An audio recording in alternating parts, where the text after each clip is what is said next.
Alright, everybody. Welcome to another episode of the Safely Extreme Cast. This is for the week of August 22nd, 2021. We are on time for the first time, as Shark posted in his chat.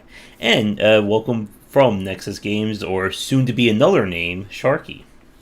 Yeah, I'm glad to be here on time. My streams are normally on time, but everyone that I shared with Josh has always been very, very late, except for this one.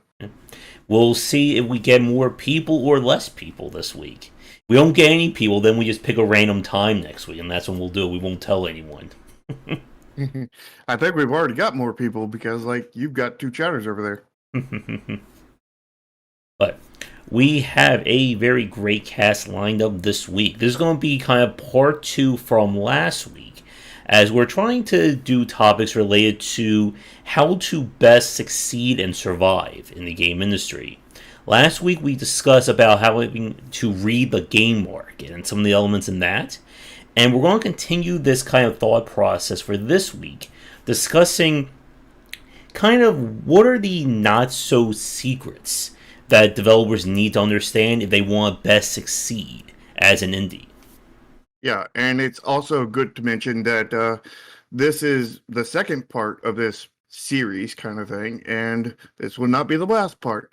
There will be, at the minimum, one more, but probably at least two more, but possibly three more. We don't know, but we'll find that out depending on how long we go on this one.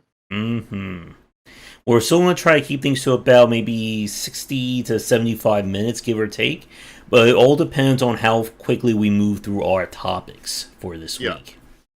And we're not trying to do a speed run or anything on this. So we're trying to give everything its due diligence. But we're also not trying to go in high detail on everything, because this is a overview, not a detailed thing of each one of these, because a detailed thing of each one of these would each be a 1 to 2 hour cast on their own, and we've already technically covered some of them, a lot of them. But this is a overview of everything you need to do to have a chance, a decent chance rather, at succeeding.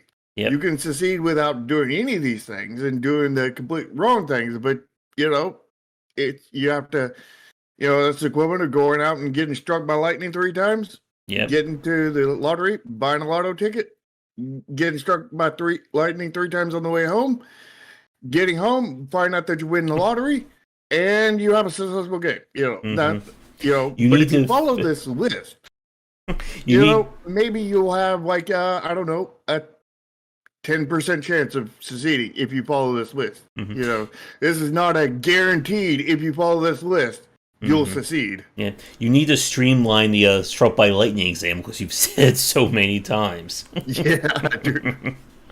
But like Shark said, we've seen developers who have succeeded doing everything that we're going to talk about, and we've seen some who have not. But the important thing is that what we're discussing is about mitigating the risk factor when it comes to game development. Because there's a lot of things that can go wrong, just as there's a lot of things that can go right that can help your game succeed. And what we're going to do is we're going to start kind of with where we ended last week's show.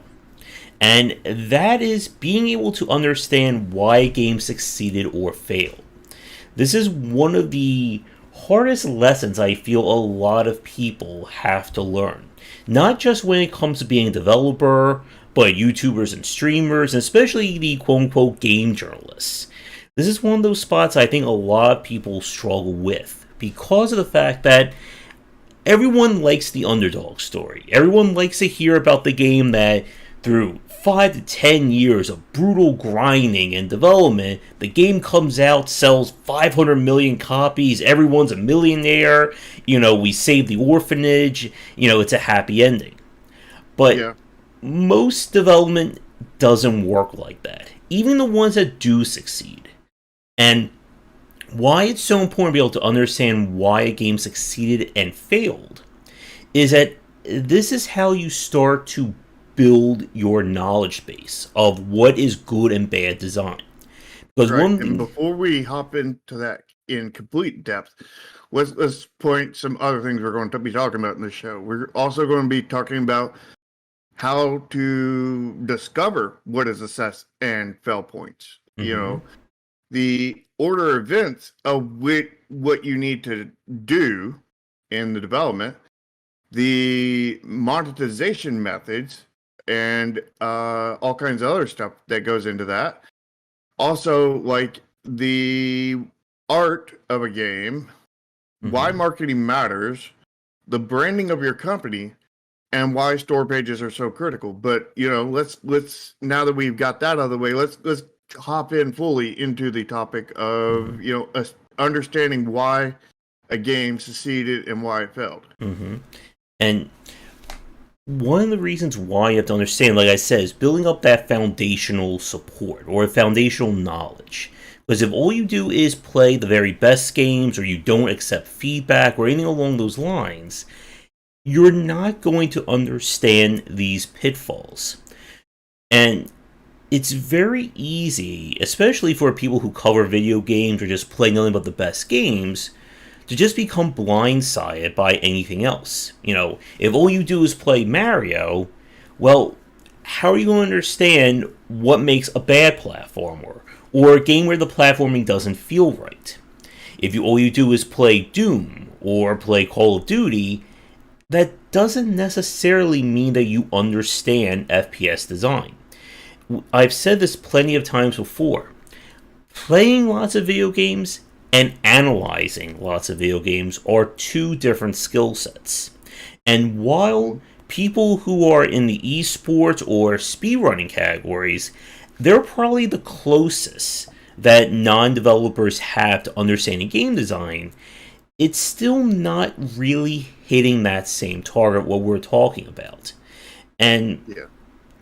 far too many people, especially first-time indie developers, or even those who come from game journalism or another medium into the game industry, tend to not understand, again, why a game ended up doing badly. Yeah.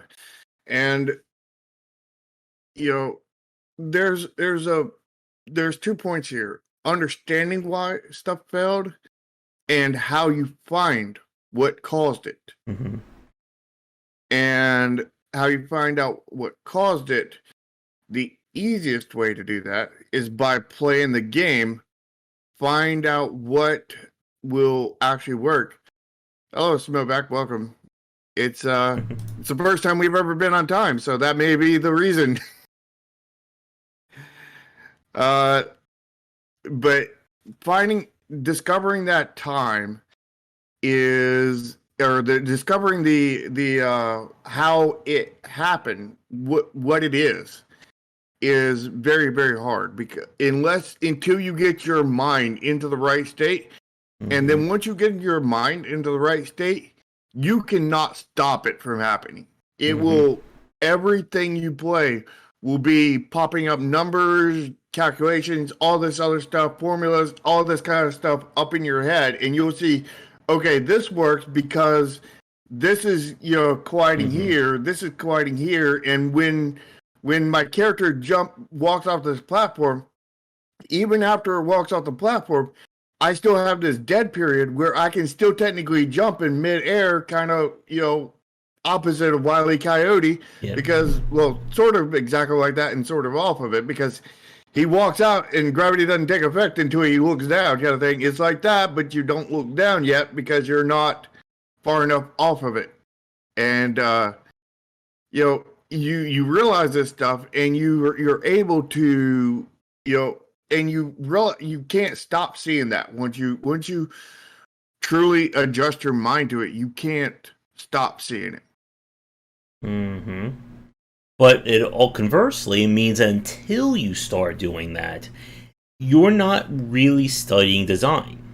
I've been playing video games for now like 34, 33 years of my life, but a lot of that was just me playing games. It wasn't really until like 2010, 2012 that I started to look more into design.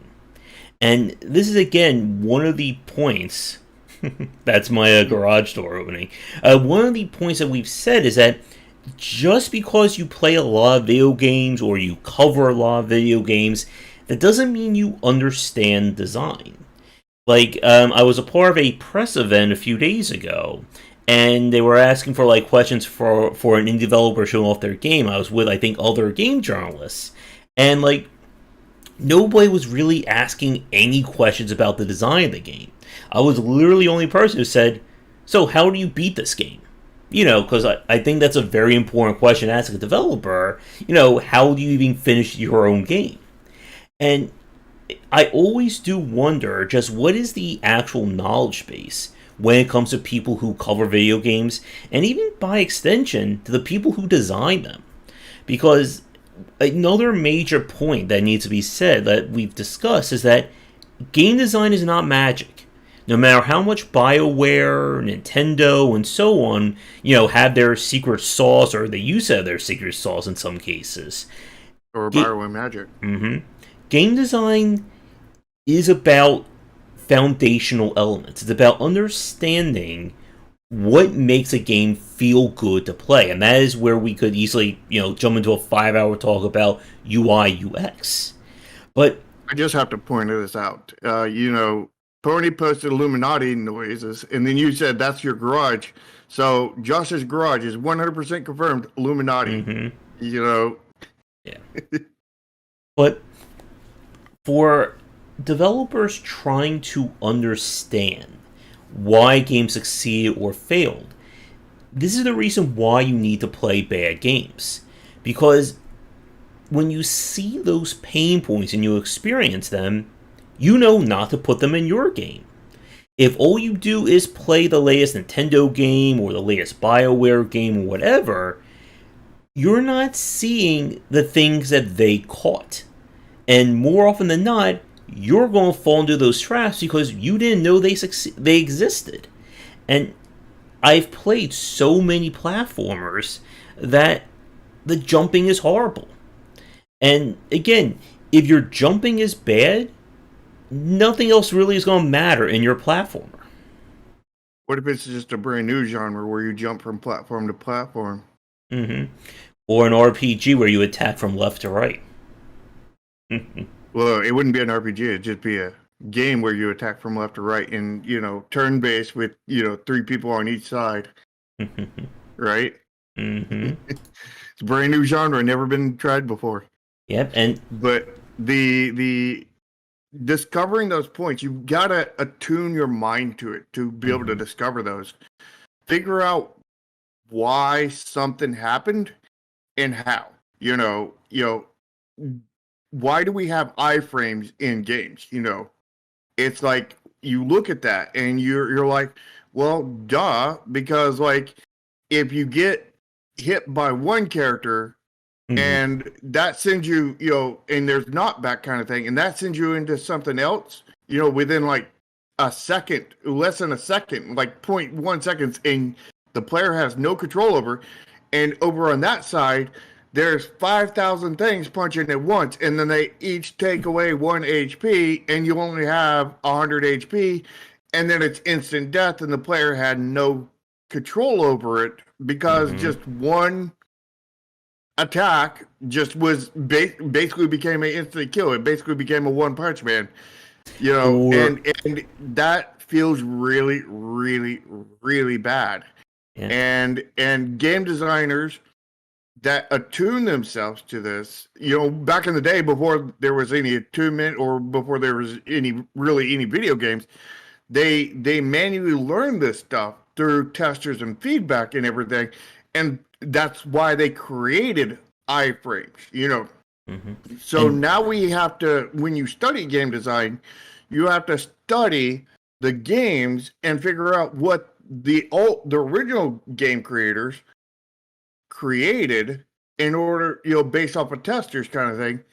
And you probably want to implement that yourself. You don't want to break conventions on a lot of this stuff. But unless you really know what you're doing. Like, Yeah, unless you are, an expert in that genre, you can't be reinventing the wheel if you don't know what that wheel is. yeah. So you have to really, like you have to understand that and see that. And once you can see that and actively see that all, realistically, then you won't be able to stop seeing it. Mm-hmm. And once you can't stop seeing it, then discovering the success and failure points of a game becomes very, very easy. Now, then pinpointing which ones are success points and which ones are failure points is also fairly easy, because like Mm-hmm. seeing because you see all the points at that point, and at that point you're looking at it. Did this have a negative effect or did it have a positive effect? Well, it had a positive effect. Okay, this is why it succeeded. It had a negative effect. Okay, this is why it failed. Mm-hmm. And you then look at all the other systems that are tying into it and see if any system is tied to that one system that failed, and see if it's a failure because the systems that are tied to it, or if it's a failure because it failed and spread stuff out, kind of thing. Because every system in a game is linked through a lattice or a spider web or whatever you want to think about it. So one system failing can cause other systems to fail, including if they're not bad systems. So you have Mm-hmm. to analyze that, and then you also need to find out how much of a failure was it? Was it like point 0.1, but they ran into it 5 billion times? Was it point 0.1, but they only ran into it like twice? Was it like, 100, but they only ran into it once? I mean, what's the Mm-hmm. exact amount of failure? How bad did that make the player feel, as well as how many times did the player encounter it? When you're talking about UI UX stuff, often with that stuff, players encounter it a lot. So Mm-hmm. even like a 0.1% bad failure rate can be horrific in If that it, context. But yeah, if it's a 0.1 failure rate and something somebody only encounters like a one time, it's probably it's nothing to worry about, really. yeah. But this is also why when I play a lot of games that the UI UX is so hammered home to me because I can spot that stuff within 15 minutes, maybe even 5 minutes of playing a game because they're often that prevalent. And if something is annoying you in 30 seconds of starting up a game, chances are you're going to be experiencing it a lot.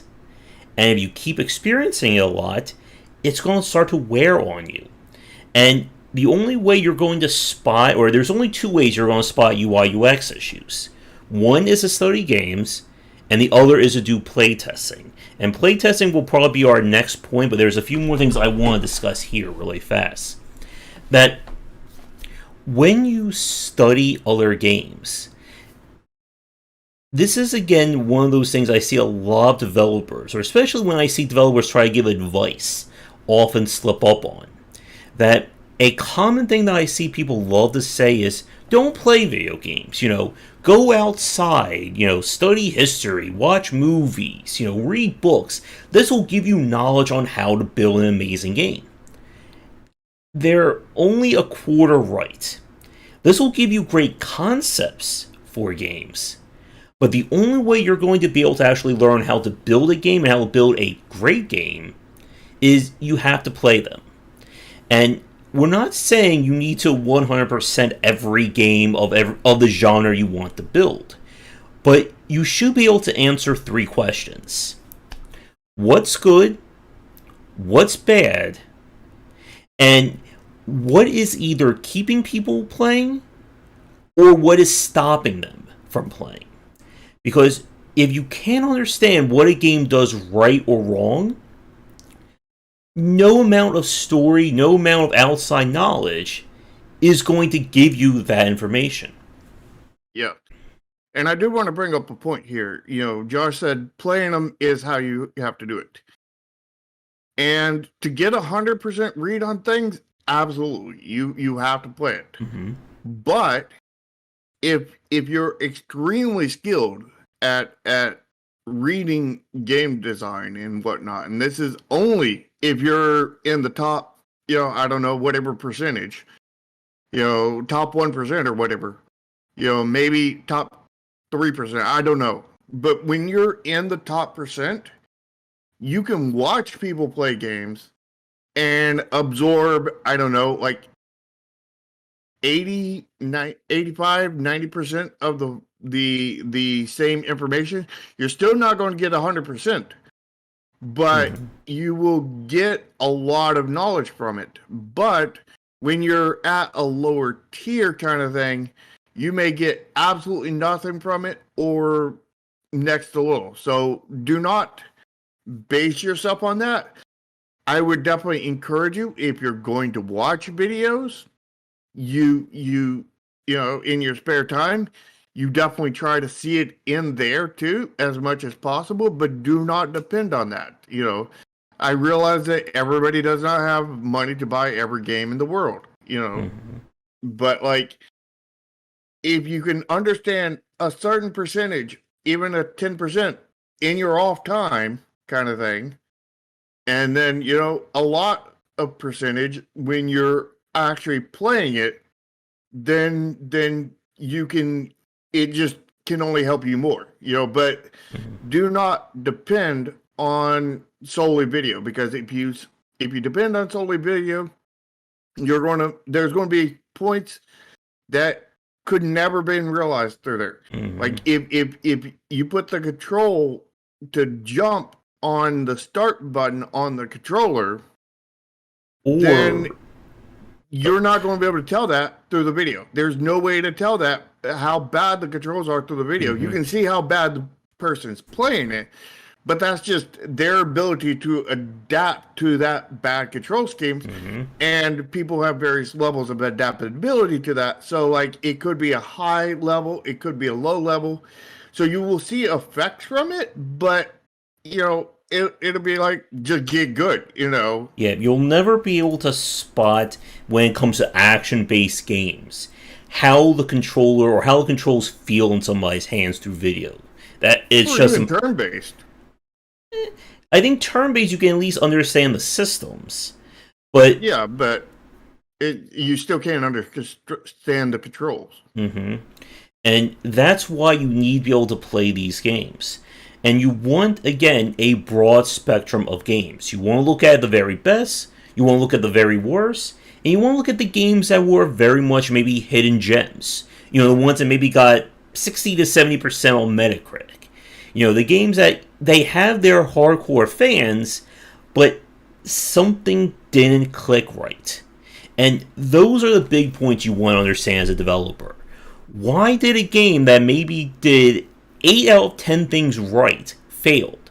What was those two things they did so wrong that it stopped and it just killed the momentum?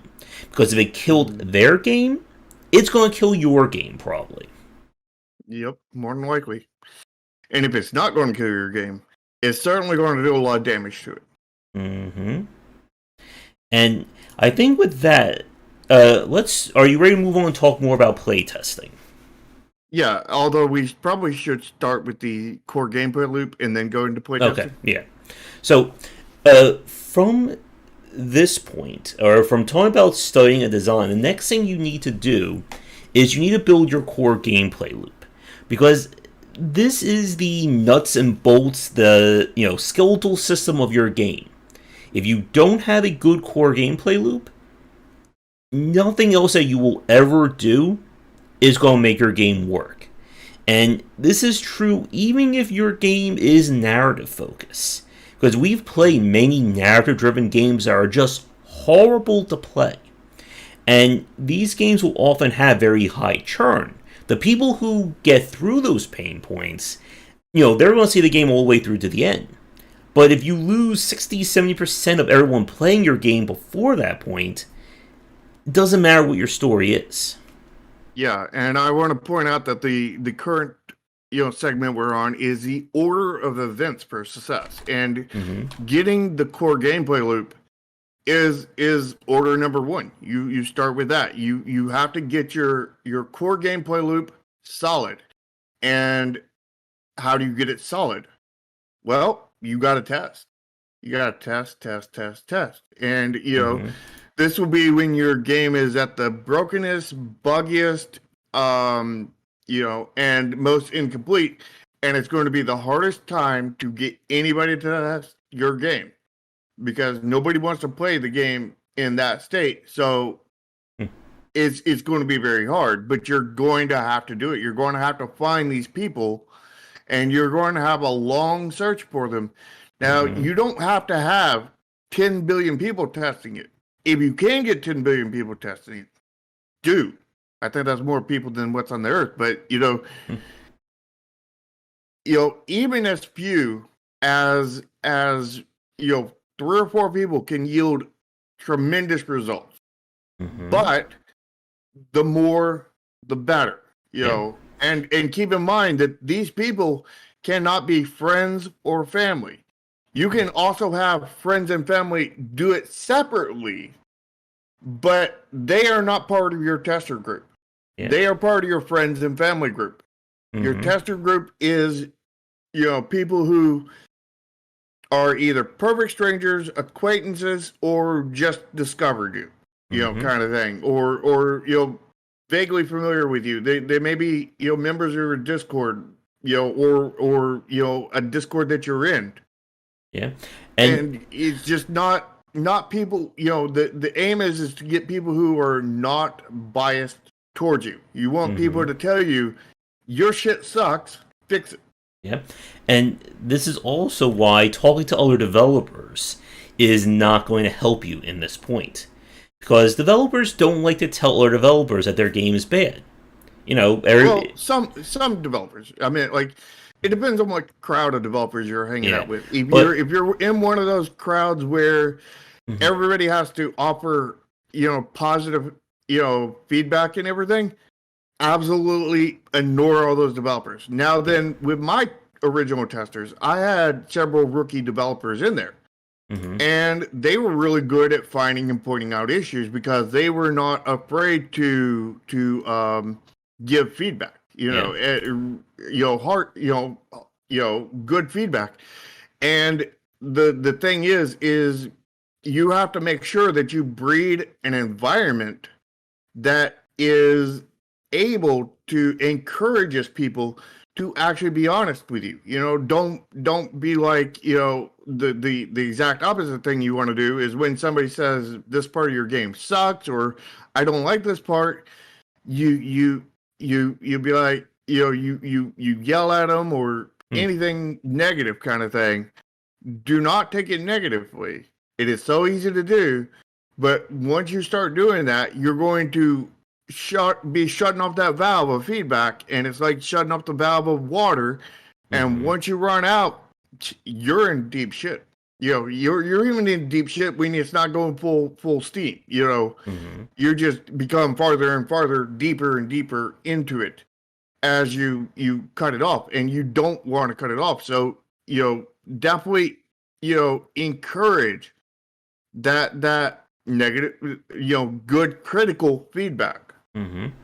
And this is again very important at the core gameplay loop stage because if people hate your game when there's no graphics to it, most likely they're going to hate your gameplay even if you have the best graphics. Or you spent the last 5 years, mastering Unreal and you now have photorealistic effects in your game.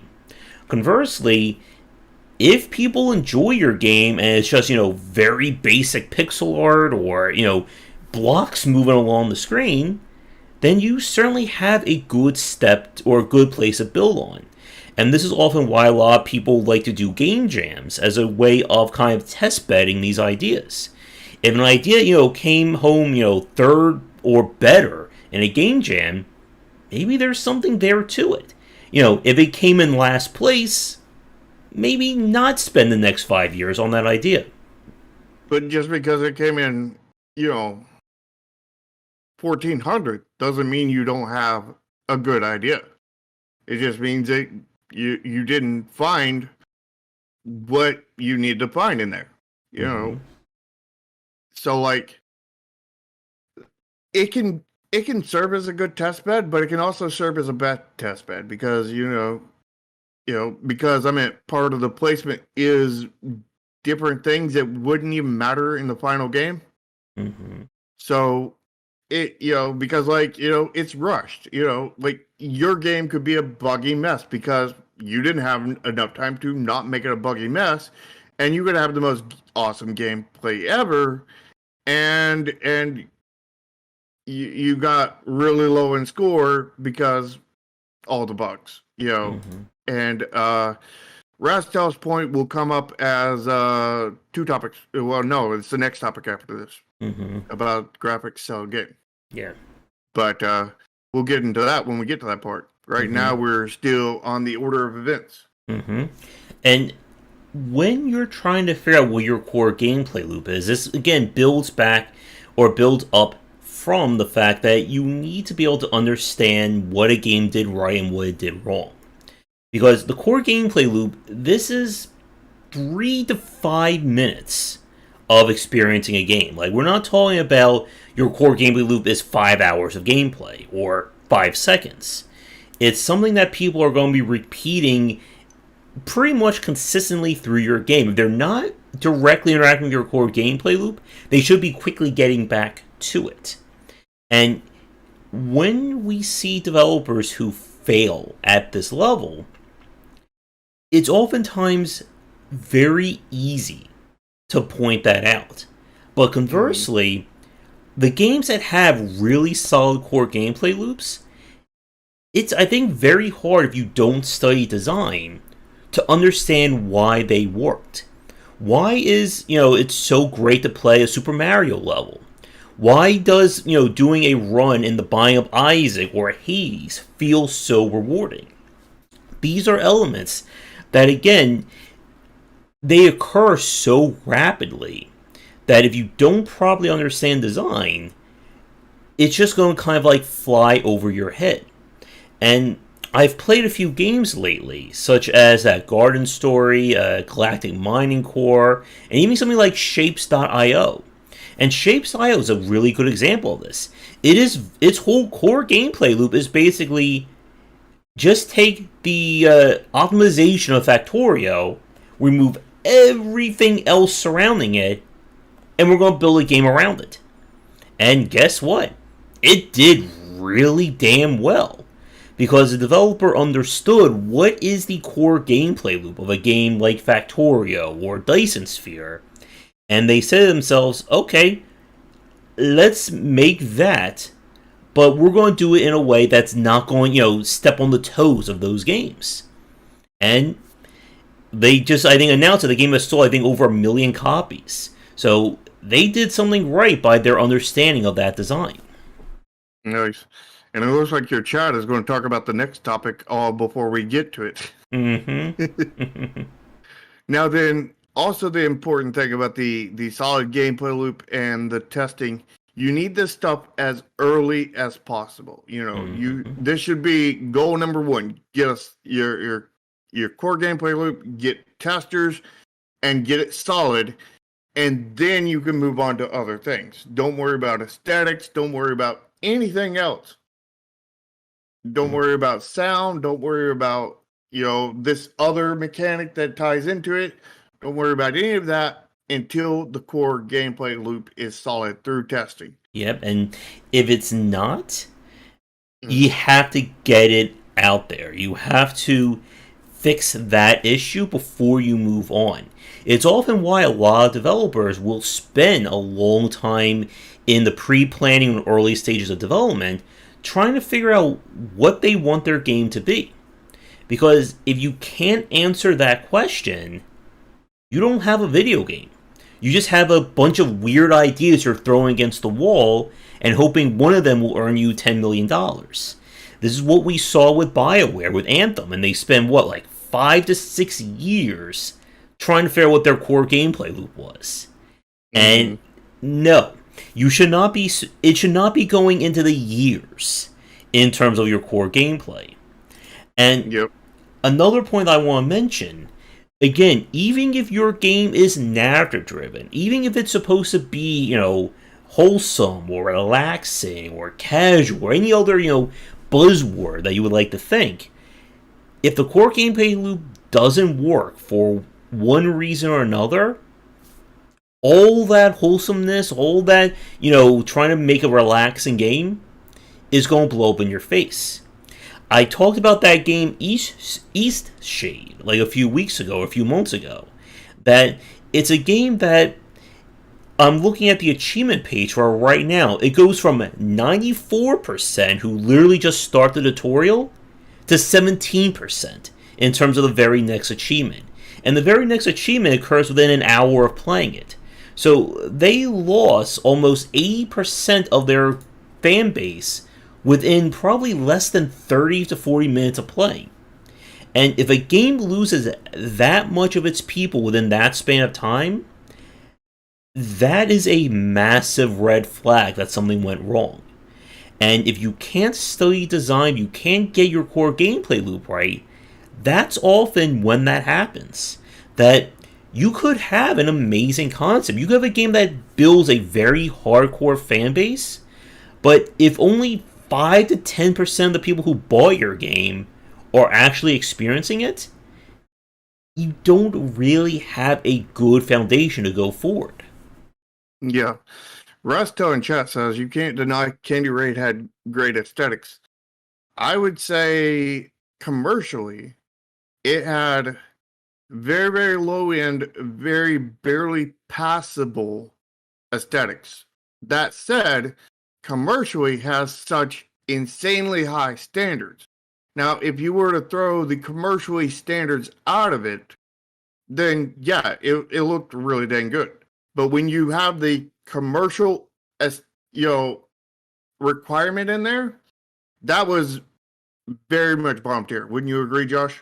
Well, I don't know if I would say bottom tier, because I've seen worse pixel art. I have certainly. I'm not talking about worst pixel art. I'm talking about worst, commercially viable. I'm talking about commercially viable pixel art.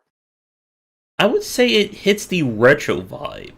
I think it did that really well, but retro is very hard to stand out in these days because there's you have so to be many of them. So high on that you have to be. That's the reason why I'm saying that he was on that bottom rung of that retro, because you just have to go so above and beyond to actually be good in the commercial market. Like when you're just talking about retro, he absolutely nailed it. He it was looked really good.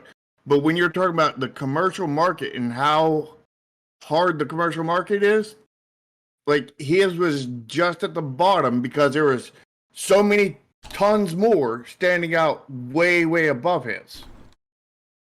And that's a cruel factor of this market. I am being cruel because that's what the market is, and I'm telling you what the market is.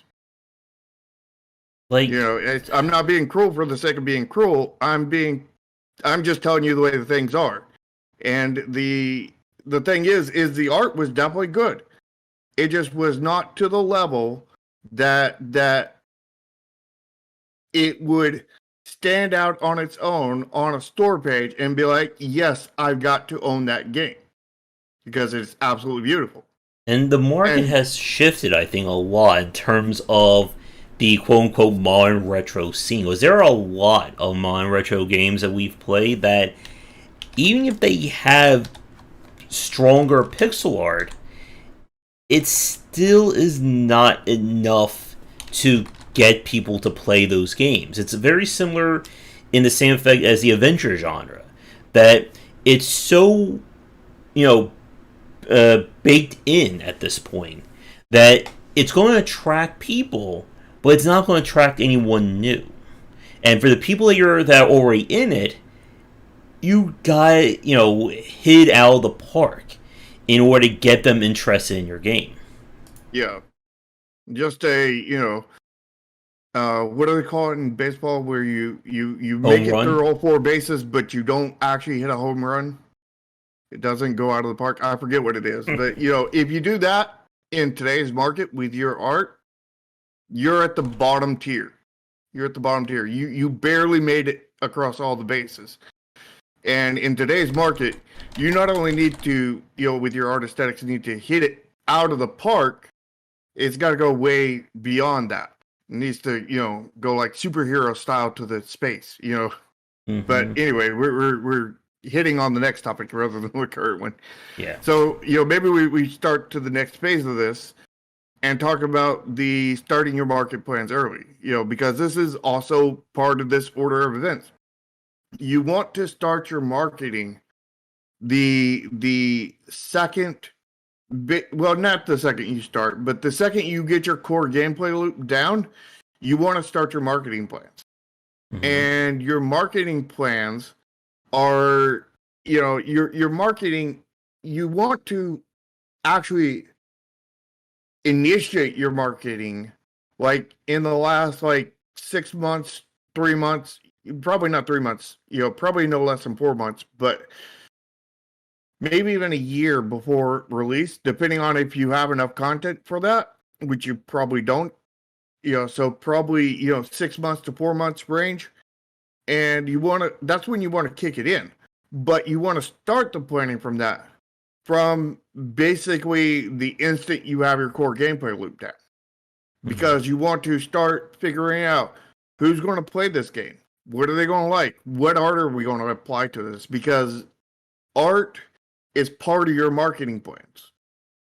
Because you need the art aesthetic to fit, to be at least good for your target audience that's going to like this game. And you need to figure out who your target audience is. You need to figure out all these things, plan out all these things, start, thinking about a trailer. How can you show off this game in the best light? You start thinking this, you have all the gears turning and everything, and you nail stuff down one at a time. But probably starting with your art aesthetics. But you have to start your marketing plans right after you start your core gameplay loop, while you actually start you don't actually start your marketing campaign until the last bit of development. And another point is that if you're trying to build a free to play or any kind of monetization kind of focused design, you need to figure that stuff out very early in development, because the monetization in this aspect is going to affect your design and vice versa. And you don't want to be building, let's say, a one-time pay commercial game and then 80% of the way through say, oh, let's just turn into a free-to-play game. Or conversely, build a free-to-play monetization-heavy game and then say, okay, let's just make it retail. We just flip a switch and everything's going to work. Yeah, whenever you do not decide your monetization method at the very beginning, this would be after the core gameplay loop, kind of thing. But once you get the core gameplay loop, you need to decide that monetization model, because when you don't decide it soon enough, what happens is it ends up being tacked on at the end. And when it's 80%, 70%, 50% done, and you put it in at that point, the problem is all your systems that are tying to the monetization, whether it's a one-time purchase or not, all those systems are going to have to be completely redone to fit that monetization model if you change it at that point, at the 50% done.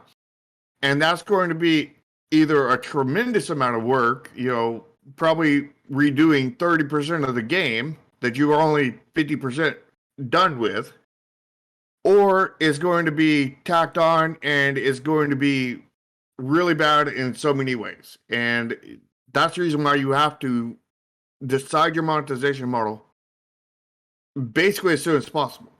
When I had, Project Triad, now Neon Continuum, the current word of the day, that one, when we got that done, it was originally based off a triple triad, which was a, mini game inside of a paid game. It's like, well, how the heck do we model this? It's multiplayer now and all this. And like when I examined our core gameplay loop, the only thing that made sense to do with it is free to play. And I really did not want to do free to play. I really detest a lot of those models and whatnot. So I was like, if I'm going to do free to play, I'm going to do a free to play that is consumer friendly and breaks the mold. But I know that people who have in the past made completely consumer friendly free to play games and have failed horribly at it. Mm-hmm. So like, I knew that there was key aspects in the design where I couldn't go completely consumer friendly. And I have to be on this grayscale of consumer friendliness that is mostly consumer friendly, probably about 95%, but not 100%, because if I were to go any farther, I would be killing the game because of just the market and how consumers are used to engaging with this market. And that's the big challenge of when you create your own monetization model. And it's a huge undertaking. So like, when and if I did not decide this from the very beginning, right after I got my core gameplay loop, everything would have been a train wreck. Mm-hmm. Yep. And again, these are questions that they have to be answered as early in the design process as you can, because changing them is basically like basically rebuilding a boat while you're already out to sea. And when that happens, things are going to start to get messed up. And we've spoken many times about the death by 1,000 cuts issue when it comes to game design.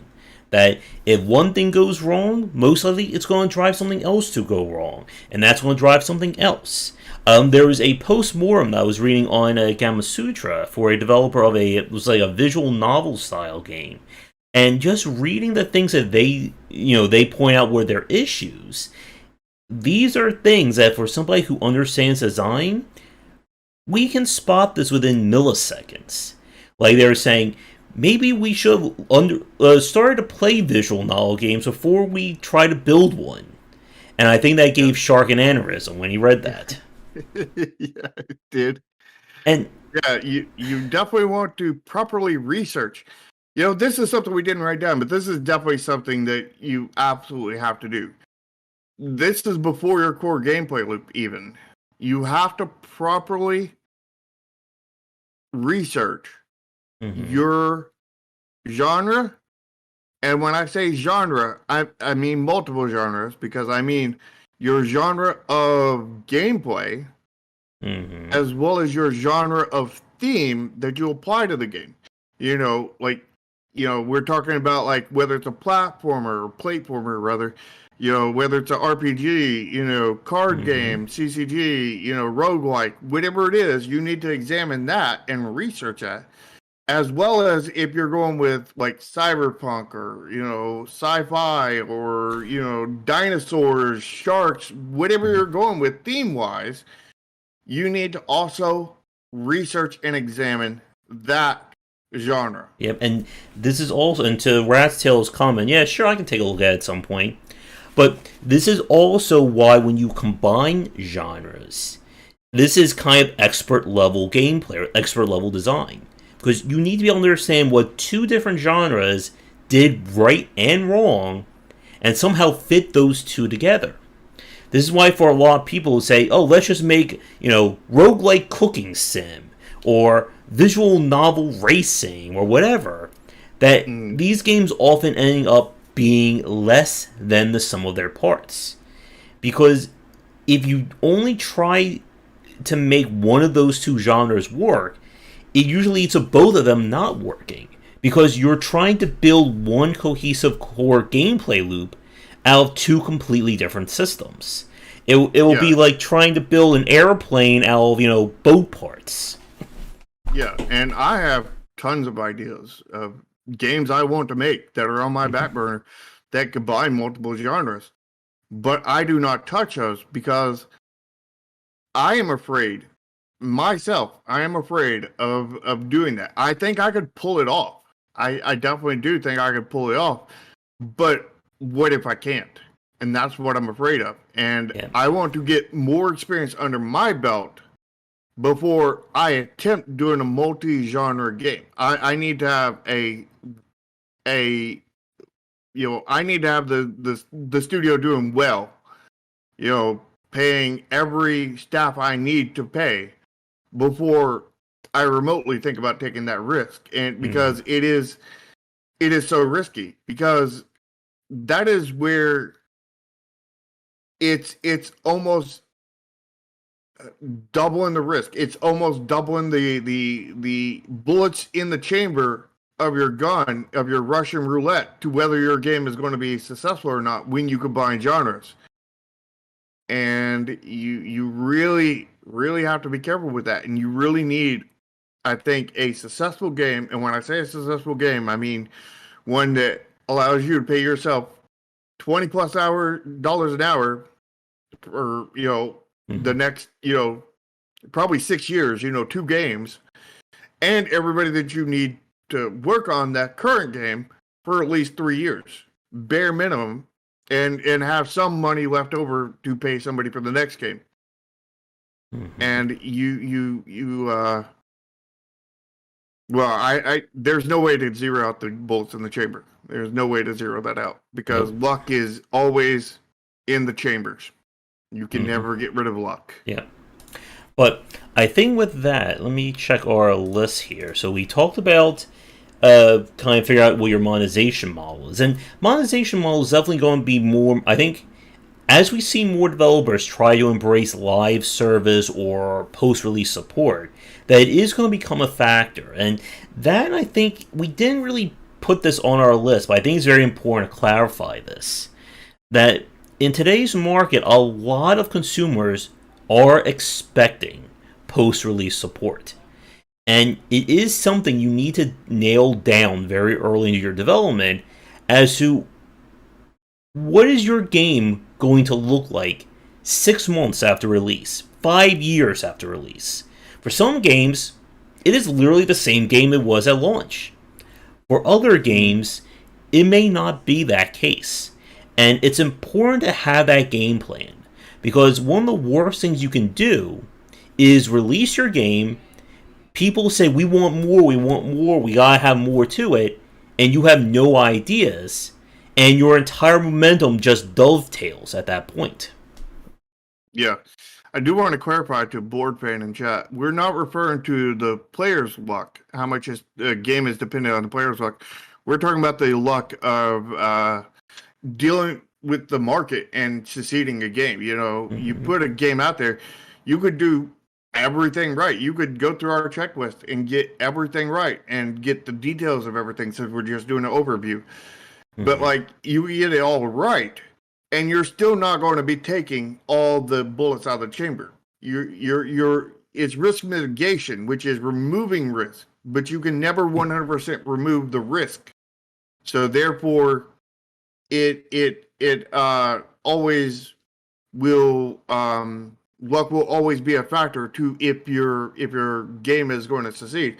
And part of that luck is timing. If we see many people work on a space game, and at that time there was no space games, and then by the time they finished that game, the Steam marketplace was flooded with space games, and they released that game, and it would have probably succeeded wildly when they first was working on it. But now, no. People are just saying not another space game and shoving it off. So timing is part of that luck. Yeah, and even if your game is different from everybody else as well, if you come out the wrong time. Or, let's say there are no space games, but you decide to release your game the same week Call of Duty and Battlefield are released. And nobody wants to talk about your little space game, especially not YouTubers and streamers. They want to talk about Call of Duty. Well, guess what? Good luck getting people to even notice your game. And or when you plan your release, you know, 3 months 3 months in advance, and Steam has, Steam was normally good about notifying you when there's going to be a sale 3+ months in advance. And of course, the dates would be leaked that very day, and then one day, Steam's like, you know what? We're not going to tell them about the Steam sale until the day before the Steam sale comes out. And to people who have, I'm speaking of my last game. I had delayed my last game 3 times or 3 times, and I told them that this date is hard. We will not be changing it. And that happens to be the one time that Steam does not tell us when a Steam sale is coming out until the day before. And then my game releases 1 week after the Steam sale when nobody's got any money. So we get tons of wish list, and not a single person on the wish list buys a copy. Yep, and it sent the game completely into failure. There's other aspects to that too, but that was a big factor of luck that played very, very hard against us. And it's something that for a lot of indie developers you're not thinking about. But these are all these factors that will come back to either help your game or utterly sink it. And again, there are a lot of things you can't control. You don't know what somebody else is working on unless they're actually publicizing it. But there are things that you need to know. You need to be able to read the market. That's why last week we talked about understanding the market as part 1 of the series. Because if everyone is sick and tired of, let's say, Cyberpunk, or sick and tired of roguelikes, or whatever, maybe you should put your Cyberpunk roguelike style game on hold for a little bit. Maybe you can work on another idea. But which that's exactly what I'm afraid of. Is people getting sick of Cyberpunk when I'm working on a Cyberpunk / sci-fi game. And it's like, I've got to get this game out before that happens, and I'm having so much trouble getting that going, and it's honestly scary because I can see that luck. I can see that luck coming on like a train, or a truck, and I'm standing in the headlights of it, and it's, can I get out of the way before that truck just plows me over? Yep, and it is very tough. Again, this is why the whole point is about mitigating these risk factors. Because if you are big enough, if you do a great enough job when it comes to all this stuff, you can kind of take those extra hits and they won't matter. Like, if you get a massive market... Yeah, at least sometimes. Like, again, there's a reason why some games do well even though they have horrible store pages. Because they did an amazing job of marketing. If you get your game in front of outside of the store page. Yep. Like a game like Among Us. Or, again, that could be an outlier. But if a game does really beautifully, it resonates with everyone, guess what? At that point, you could just stop marketing the game on your side. Everything else has been taken care of for you. But again, those are extreme circumstances. The chance that anyone's watching this, again, that it's going to happen to them is very low. That is, again, lottery winning luck. And getting struck by lightning 3 times on the way there and 3 times on the way back. And to Rat's Tail's point, and I'm hearing a lot of things about the tabletop industry right now as another good point about how, these events can factor in that with shipping charges going through the roof because of COVID and that whole situation with the ship getting stuck last year, that it's with all the memes. What was that? With all the memes on it. Yeah, that's going to lead to incredibly high costs when it comes to shipping freight. Which, if you're making a physical game, that's a very big deal. You're trying to get your product from another country, and not to mention if you're doing a physical play game, right at the start of Corona, Yeah. I remember when I spoke to a developer who did a tabletop game, and he decided to do his shipping right when China was celebrating. I think it was like the Year of the Rat or whatever Chinese New Year was, and they shut down for like 3 months. Like, if you're a game developer and you're told people that your game's going to be available in a month and a half, and nobody's doing production for the next 3 months, guess what? Your game You're is in not trouble. coming out in the next month and a half. And you're in trouble. Mm-hmm. And this is why research is such a big deal about this. But I think we've kind of And like luck. hammered that point home. So on our list, let's talk a little bit more about aesthetics, because We hadn't got to a couple of things on the okay, list, and that was a single player versus multiplayer and solo versus team. okay, So, single player versus multiplayer, you need to determine again right at the beginning when you're getting your core gameplay loop done. Is this going to be a single player game or is this going to be a multiplayer game? And as a indie, let me tell you, multiplayer is pretty much a no-no. It it is is, very risky. yeah, it's very risky. And I'm doing multiplayer on my game because that's my only choice. And I, in so many ways wish I hadn't, but like can't go back and, hindsight's 2020.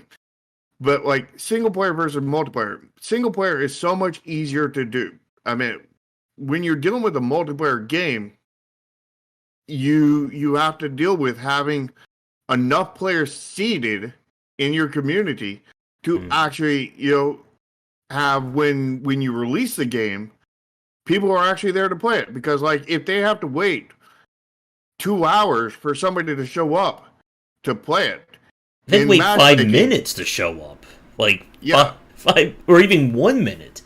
That's a bad sign. And yeah, and to just to get down to the 1 minute, and we're talking about 1 minute averages, not 1 minute, as the maximum wait time, but 1 minute as an average.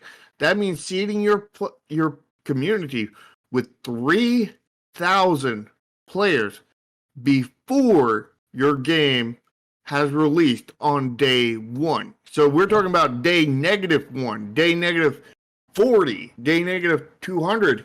You need to have 3,000 players there ready to play your game on day one. if you And don't, that is so hard. yep. And that's the reason why multiplayer is such a red flag. And then people are like, why not just do multiplayer and single player? And it's like, Well, well, you just yes. took your problem and made it worse. Yep, Because now, not only do you have to have all those players for multiplayer, but now you have to eliminate the ones that actually want to play single player. And now you have to fill your 3,000 back up. And then if there's any of those that want to play single player, then you have to eliminate those.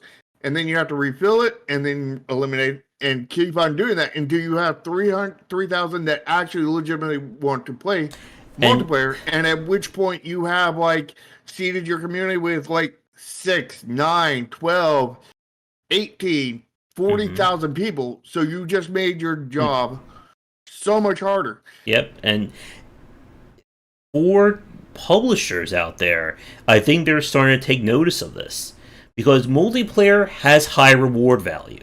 There's a reason why people are looking at mobile games, why they're looking at Fortnite, Among Us, and so on. Because when those games succeed, they sell like gangbusters. But it's that very much the World of Warcraft problem. That, yes, World of Warcraft did amazingly well, so let me try and make the next World of Warcraft. I can do that, right? It doesn't work like that.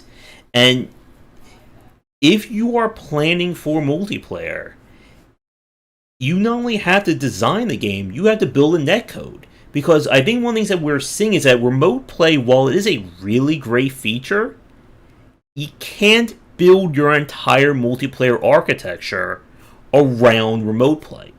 Because you're technically not building an architecture. You are hoping and pleading that people have good internet connections and that they can play your game like that. But the problem, and yeah, netcode really does suck, as Radstail is pointing out there. And Tommy's point about, you could build it single player at launch and then enable multiplayer later on. Yes, but also no. Here's the thing: is you have to build multiplayer from day one. So if you're building multiplayer for day one and then just turn it off, that will technically work, but your game may die before you turn it on. So like it's maybe just a whole lot of wasted work.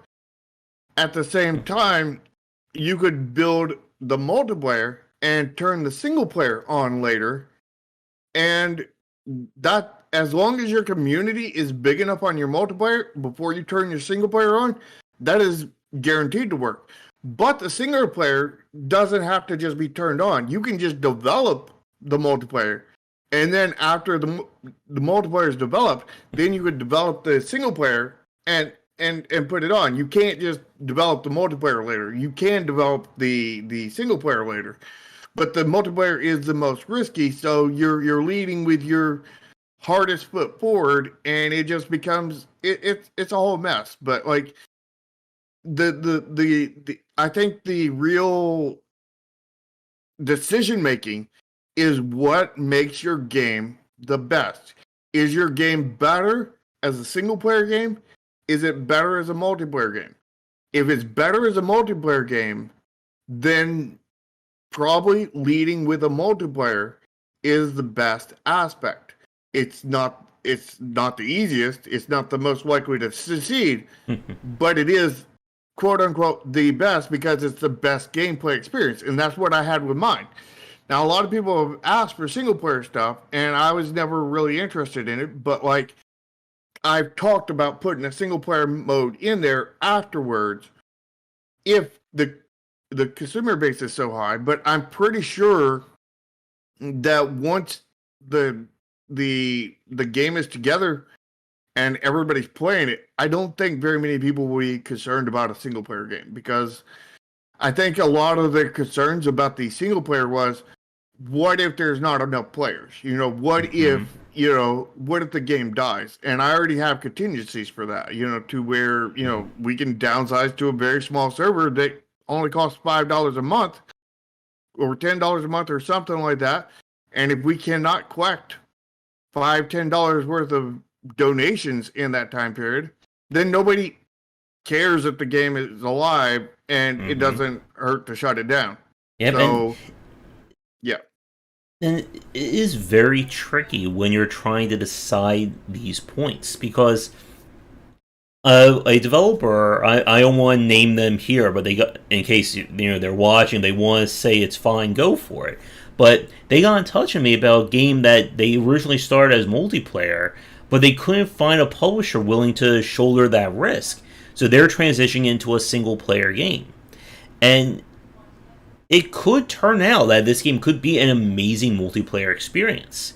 But multiplayer kind of magnifies the risks, especially in today's market, that you need to consider. And from single player versus, and like to Pony's point, yeah, that we've seen developers who release a really great single player game, and then everyone's like, well, I want to play multiplayer. I want multiplayer. And some cases that could be beneficial, but more often than not, if you just focus, 80% of your time on making a single player game, trying to then just retrofit multiplayer on top of that is not going to work out well for you. Especially, again, if you've never even thought about netcode or thought about how the multiplayer architecture is going to work. Because like I said, remote multiplayer is so easy to implement when it's the very first thing you implement, and it's next to impossible to implement when it's the last thing you implement. And here's an example of this. That Full Metal Furies game that we played, this was I think like 2-3 years ago, is a really great game. I enjoyed it. Everyone we were playing with really liked that game. But guess what? When it was first released, it was a multiplayer game that had no online architecture. You could only play it peer-to-peer. And guess what? Most people didn't play that peer-to-peer. They wanted to play with an easy lobby system because that's the standard of what people expect these days. And the game crashed hard for the studio. Cellar Door, it basically, I think, was a reason why they went back to make Rogue Legacy 2, because they were in very bad straits with Full Metal Furies. So they did eventually release a lobby mode for it. But this was, I think, like, I want to say like 6 months, maybe a year after the original release. And that is like 3 lifetimes, in terms of, a video game's lifespan, in terms of how long that took. But again, the point is, multiplayer is one of those things that you either have to go all in on, or don't do a damn thing at all with it. Because if you try and half-ass it, you're going to piss everybody off. And a pissed-off community is not going to be around when you're trying to find people to play with. But multiplayer can be easy when you're starting out. It can be very easy. I've had multiple programmers start over on my current game, code-wise, and pretty much all of them implemented the multiplayer in the first 24 to 36 hours. Because all it requires is you look up on the internet multiplayer assets. There's tons of them free out there that are really, really good. You find one of them, you get it, you import it, and then you configure it, you get things working. Takes 24 to 36 hours. And you have multiplayer online. You can go into a match and have a couple boxes. One player moving one box, one player moving the other box, and it's super easy. Takes like an hour. It takes like a day, kind of thing. And then you build everything on top of that. But if you do that as a last thing, then you're in very big trouble. Yeah. Yeah. When you do it as the last thing, it means you're doing it as the first thing for the second time, and you're developing a new game. Essentially, what it means. And then you have to do it all over again. Yeah. And again, like, we've seen developers. Wait, who just said that? Rat's Tail pointing out. Oh no, wait. Pony mentioning Silksong as a very interesting point. There are modders who have multiplayer modes for Hollow Knight, and I don't know how popular they are, but there are people who play that. You can almost turn anything into a multiplayer experience, but there's a far cry of a difference between modders and people making something just to experiment with, and basing or risking your entire game's development on multiplayer. What we saw with Doom Eternal is a really good example. Doom Eternal may be a very fantastic single-player shooter, but guess what? Very few people play that battle mode. And I can tell you that's not hyperbole. I think it's like less than 10% of the player base got any of those battle mode achievements. So if Doom can't do it, that means pretty much nobody should be running both single and multiplayer. Especially, again, if your franchise is built on single player. And again, that's another point about reading the market. Franchise is built on multiplayer. And again, there are outliers. Ultimate Chicken Horse is a multiplayer platformer game. There really aren't a lot of those in like the grand scheme of the genre. But it worked for them because they found something. They found that very specific niche, and they hammered it home. But do they have a single player mode? I don't know, to be honest with you. I don't think they. I'm pretty positive they don't. And again, this just comes with everything that we've said about reading the market. But conversely, there could be a reason why people don't do X. And you have to be able to study that, because we've played games that tried that. What if we made a platformer when the player can't jump properly? Surely it'll be this, auteur amazing art experience. No, people just don't want to play a platform with bad controls. Yeah. But I mean, some streamers do as rage bait, mm-hmm. but But outside of rage bait, no. as a quick time point, we are over an hour and 20 in. So there is, I think, no chance we're going to hit this entire list this week. Now, No. we do have at least, how you separate at least like 4 more topics. Do you want to get into them tonight? Or do you want to, move them into a part 2? Why don't we get into the first one, Mm-hmm. and then we'll move the other 3 into since we've already talked a lot about it, Mm-hmm. and then leave the other 3 for next cast. Yeah. This also means I'll need to come with another Tony Robinson thumbnail for next week. Maybe I could have him fighting Sekiro. There we go. Hey, I just figured it out within a minute. There we go. But let's talk about the importance of art. Because this is another thing you need to figure out relatively early into your game. Or, I'm sorry, more specifically, aesthetics. Because there is a difference between art and aesthetics. Art is the graphics... Or art aesthetics. Yeah. Art is the graphical power or the graphical style you're going to put into your game. Aesthetics is the experience or emotion you're trying to put into your game. Whether that is retro-minded, cel-shaded, billboard, super highly realistic that you can see every individual hair on somebody's arm.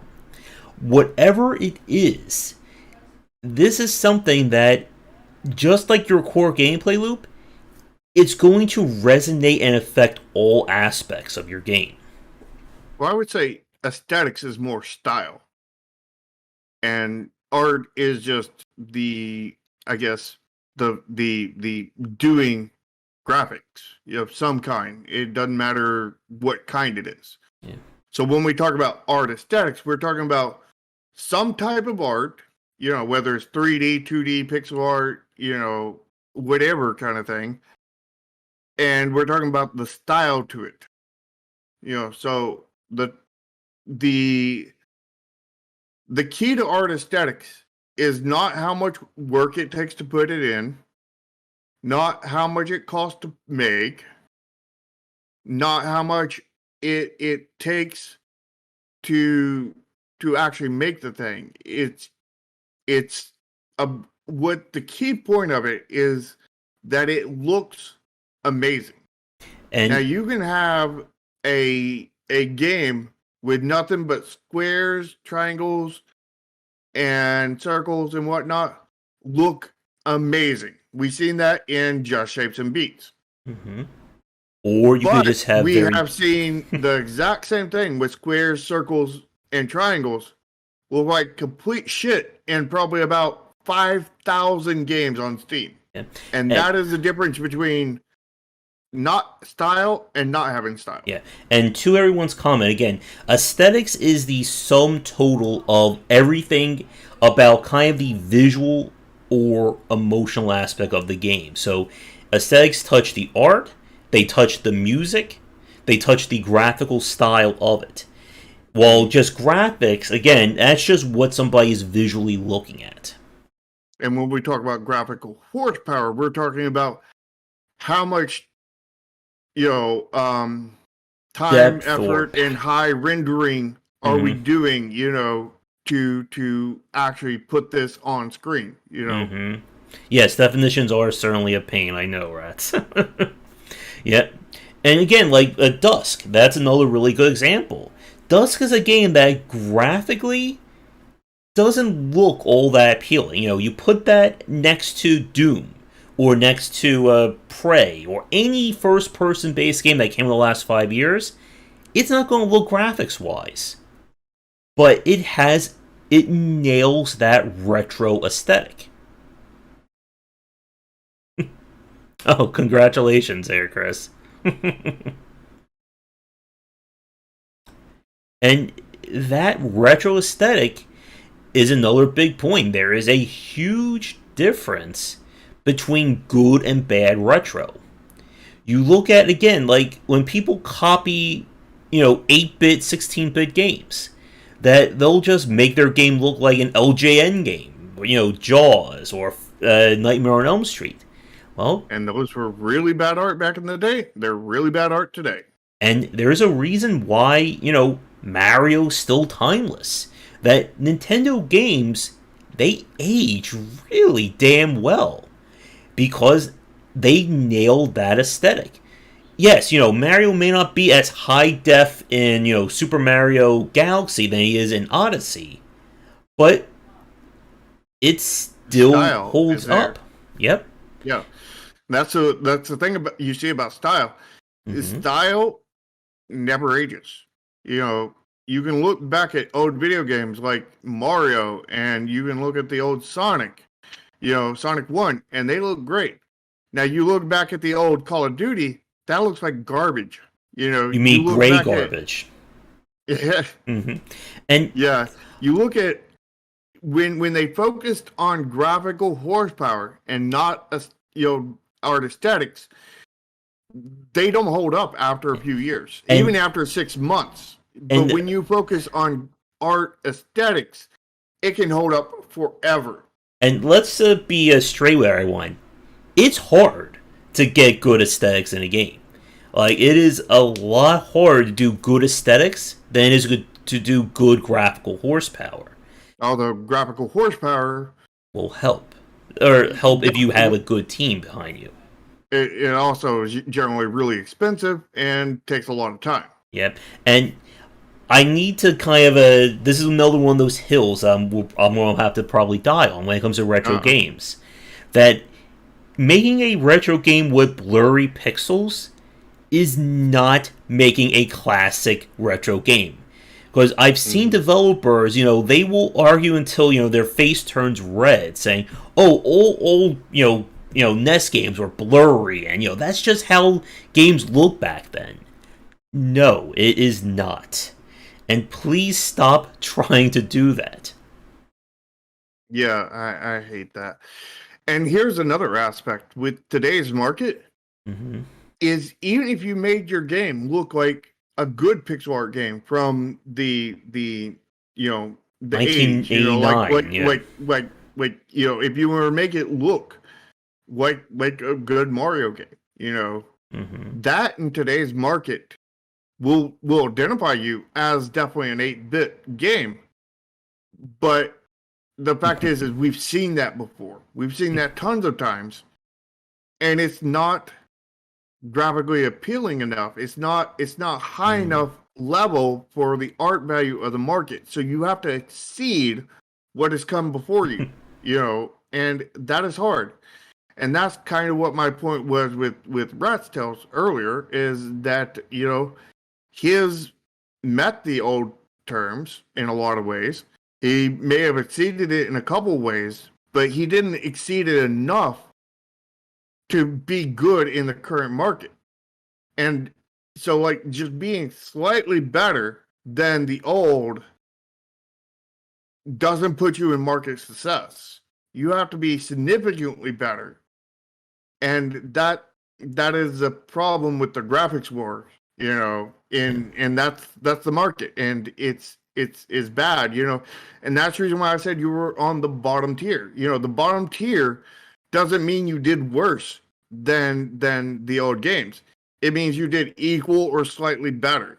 But equal or slightly better puts you on the very, very bottom tier for the current market, which again really sucks. And there's a difference between failing because you did something wrong and failing because people around you did something better.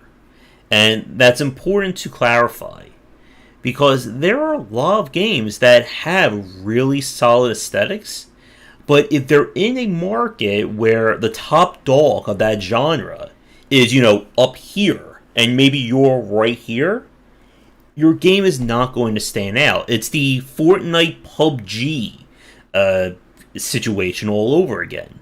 That PUBG came first. It is the first, very big Battle Royale game.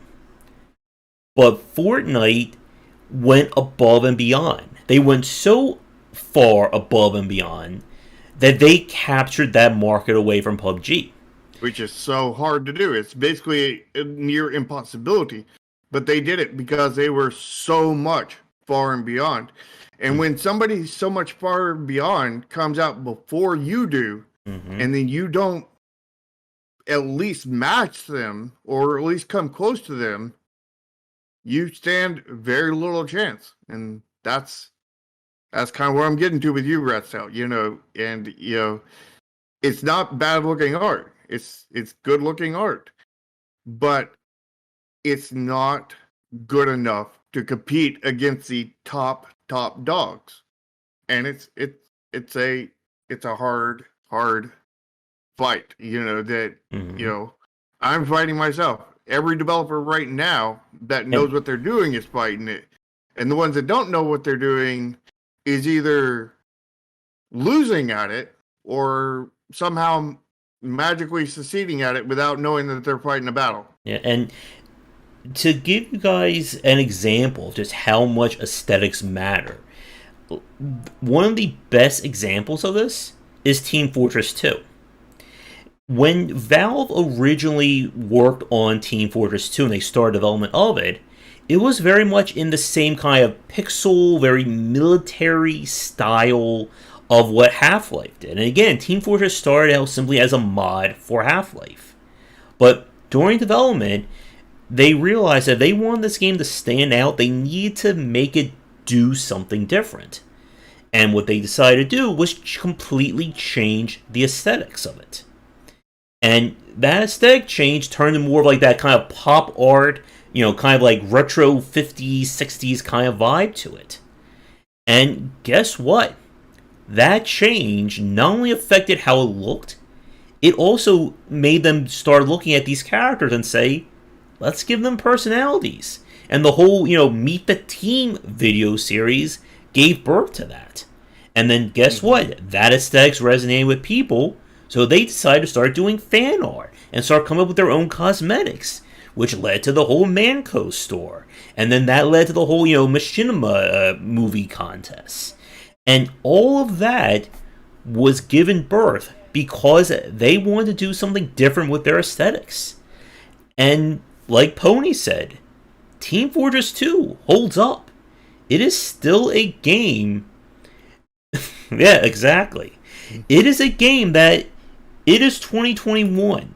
Team Fortress 2 was released officially 2007. That is 14 years ago. And it still holds up. You look at Call of Duty or any military-themed shooter that came out either around that time or after, it probably doesn't hold up. Yeah. And that's... Style holds up. Graphical horsepower does not. And... I think that if you're releasing a game in today's market, you need to be aiming for style over graphical horsepower. Again, style can make random geometric shapes look really good in Just Shapes and Beats. Look up the game if you don't know it. One of my friends made it, and it's a great game. It has its issues certainly, but the art is really good, even though they just went with geometric shapes, which is so much of a red flag. If you heard a game that was going to be just geometrical shapes, what would you think? Very basic, something not worth looking at. Yeah. And it is very basic, but it is very much worth looking at because they added so much style to it, so much art aesthetics to those basic shapes. And there's something that we also need to say. When you do aesthetics right, much like UI UX, it doesn't look like a lot of work actually went into the game. When we play games like that Garden Story, like Team Fortress, like any other game that really comes together, it oftentimes looks like the developer, it all just went through, just check off the box, do 1, 2, 3, the game is done. But it takes a lot of work to make your game look that streamlined, to make it look that good. Mm-hmm. Yeah, the style is what achieves the uniqueness there, Tommy, and not the graphical horsepower. That doesn't say that you cannot have both graphical horsepower. I mean, Mm-hmm. well, you definitely have graphical horsepower in any case. It's just what level of graphical horsepower. But that does not mean that you can't have high graphical horsepower and high graphical art aesthetics. And we see that in like the original, Valkyria Chronicles, Mm-hmm. because that game has so much style and art aesthetics to it. It's amazing, and they went for the highest level of graphical horsepower that they could back in that day. What was that? Early PlayStation 2, or was that late PlayStation 1? Well, Valkyria Chronicles, The one, the that first. I think was PlayStation 3. Was it the first one? Maybe. Let me see. Valkyria Chronicles 1. That was PlayStation 3 in 2008. So it was super early PlayStation 3 Mm-hmm. before they fully unlocked the power of it. But like, you will get most early PlayStation 3 games, and they do not look good today. But that game looks so good today.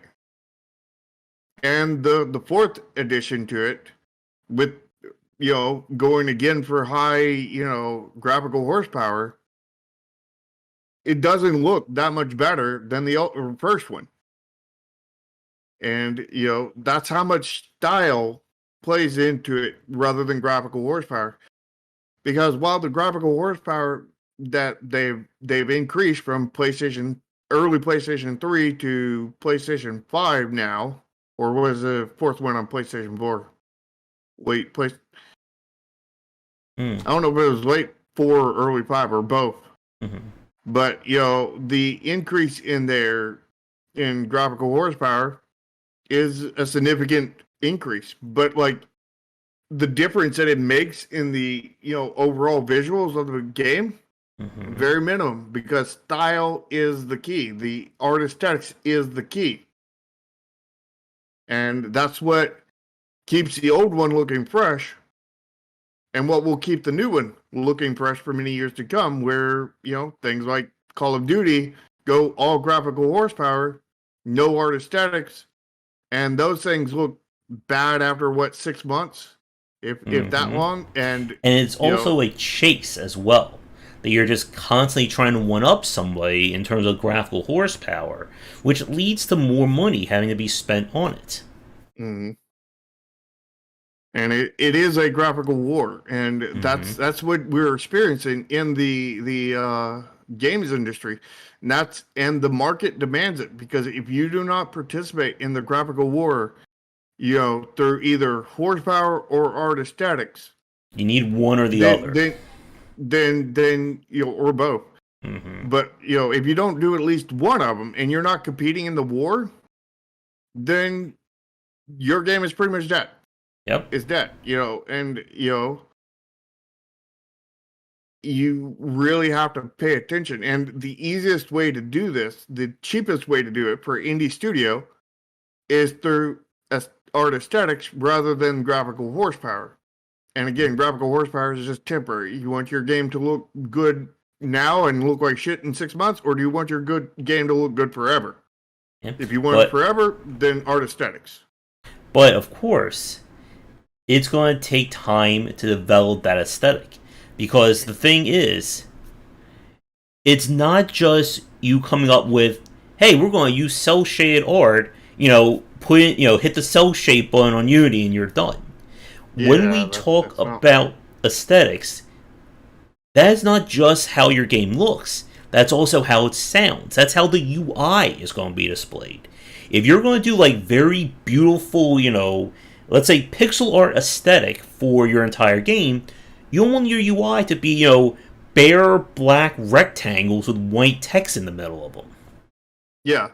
And what you're just hitting on is just the very, very surface level, not even, tip of the iceberg, where like 99% of the ice is underwater kind of thing. Like, Mm-hmm. a big part of it is your colors, your color palette, whatever you do for colors, because colors affects many things. Colors affect the mood, they affect contrast. If your contrast is not right, then your art fails. Hmm. If your mood is wrong, like say you're making a game, that's happy go lucky and the whole thing's black and white, yeah, it's not going to work. But if you're making a, game that's all depressing and everything, and you make it these bright, vivid colors with like, Hmm. looks like Sonic art kind of thing, that's not going to work either, and you have to really like get it, and like the problem is when you have themes that cross both Hmm. sides, when you have like my last game, Chromasia, the old word of the day, when it had a story that was very, very serious and very, Hmm. very harsh at the same time, it's full of outrageous comedic moments kind of thing. Think of it as like a war story, where a lot of people die, but then there's one comic relief character that's odd, constantly Hmm. making you roll laughing kind of thing. Yeah. It's And, like when you have that kind of thing, where do you go with on your colors? Do you go with the bright and cheery? Do you go with the depressing? Do you go somewhere in the middle? What do hmm. you do? And that's something I'm still personally trying to figure out because Yeah. I don't know the answer to it. Yep. But And like it is so hard to get that right a lot of times. hmm. And another point somebody will argue, and they'll say, "Well, we're going to mismatch it on purpose. It's going to stand out. It's going to be super cuddly graphics, but AO graded story and gruesome visuals and stuff like that." And And that thing almost never works out. And I say almost never because it depends on how you do it. You can make it work, but 99.9% of the time, probably higher than that, it will absolutely destroy your game. The an example of that can work is Happy Tree Friends. mm, You know, but they did so much stuff to perfectly adapt it to that. And if you do not get it to perfection to the same level they did, you stand no chance. And yep. see, part of what they did, just looking at this at the surface level, is Happy Tree Friends has a very muted color palette. All the characters are very, very light pastel. They Hmm. look colorful, but they aren't. They have the color, but they're very desaturated in the color, and they're not using the highly saturated colors like Sonic would, or a lot of different other things. And so like they're not 100% in that happy cheery thing. They have more happy cheery character designs with very desaturated colors that are going towards that darkness. And you can't just completely go off track kind of thing. And it's they're not that brightly saturated. Let me look at this. Go on, Josh, while I look this up. Yeah, and you can do a lot. Again, like you can make this work, but it takes a lot more to get to that point. We can even talk about games like, all the Five Nights at Freddy's clones, and even Five Nights at Freddy's itself, that went with, happy go lucky characters, very, like, basic, like, FMV almost style graphics. Or I'm sorry, very basic CGI graphics. And it resonated with people. But you have to be able to understand again how these different styles mesh together, and that takes a very talented artist to do it. Yeah, looking at this art now for Happy Tree Friends, I was right. The characters are desaturated. They're not like at the bottom of the saturation levels. They're like mid to low. But what they do is they use very high saturation for blood, brains, and such like that.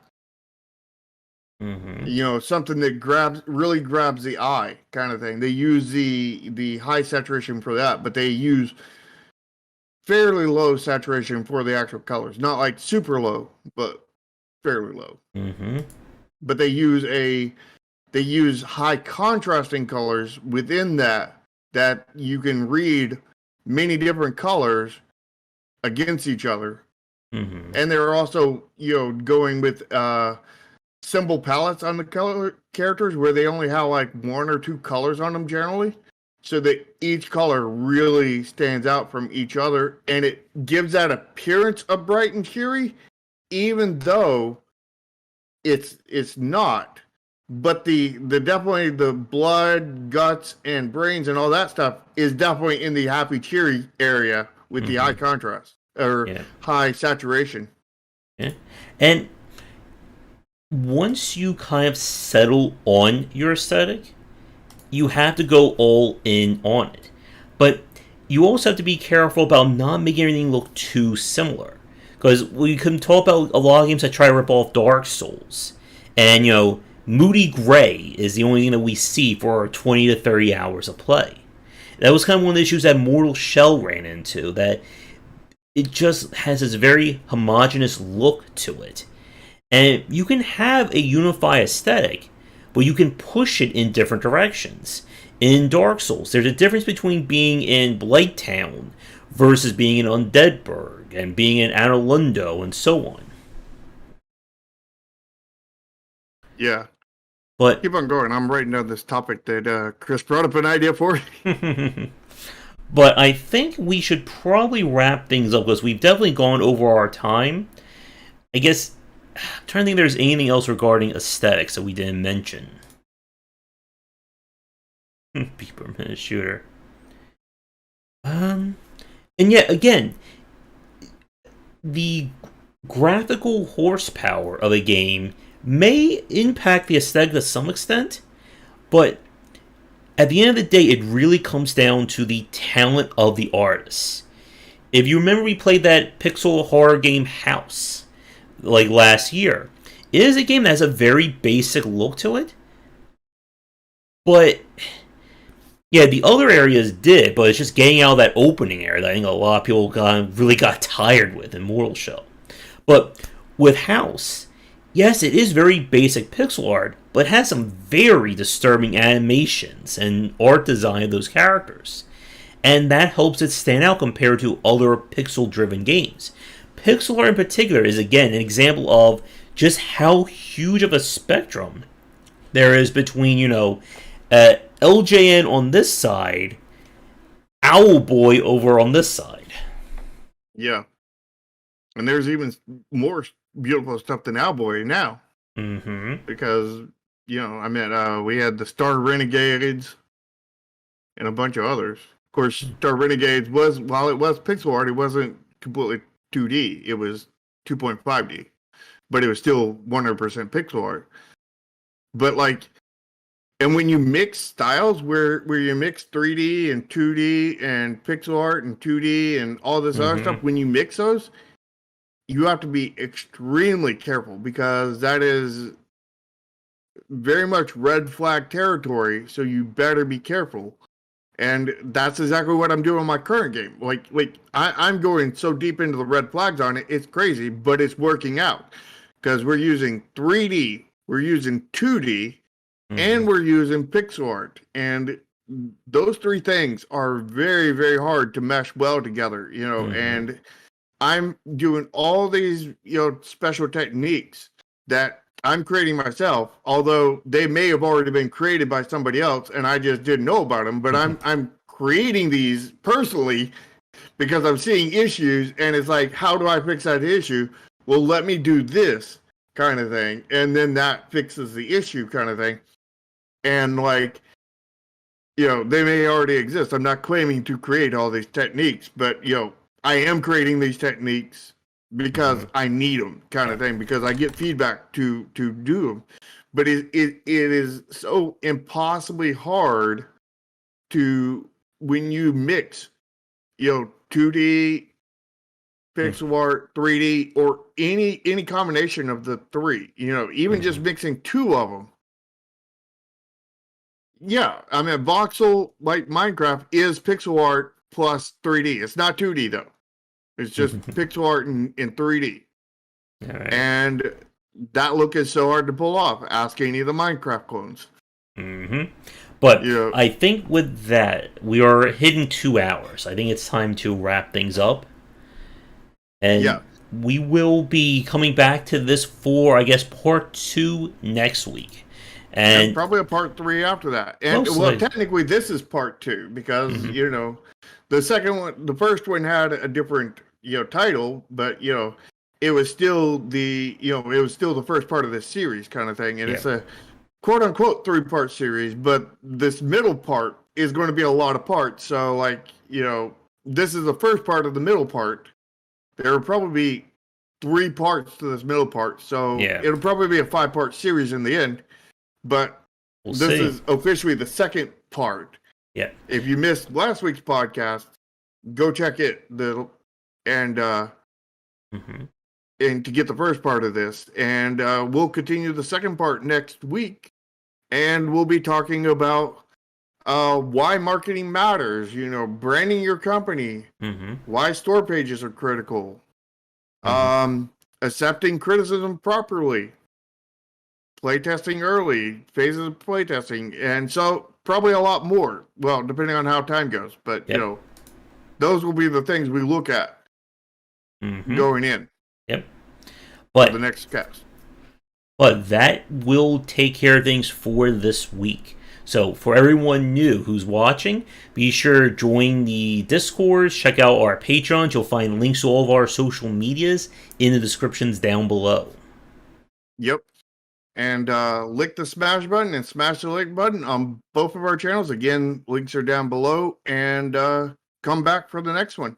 If you want to catch it live, it will be Sunday starting at 4 p.m. ET. And if you want to catch our show in the Inquiries, where we review indie game Steam store pages, we're going to be doing those Mondays at 4 p.m. ET. And we're always looking for submissions for them. Although it won't be this Monday. The 23rd. No, it won't. Yeah. But with that said, come back for daily discussions on game design here and on game wisdom, where some of the art and science of games. Until next time, everybody, take care.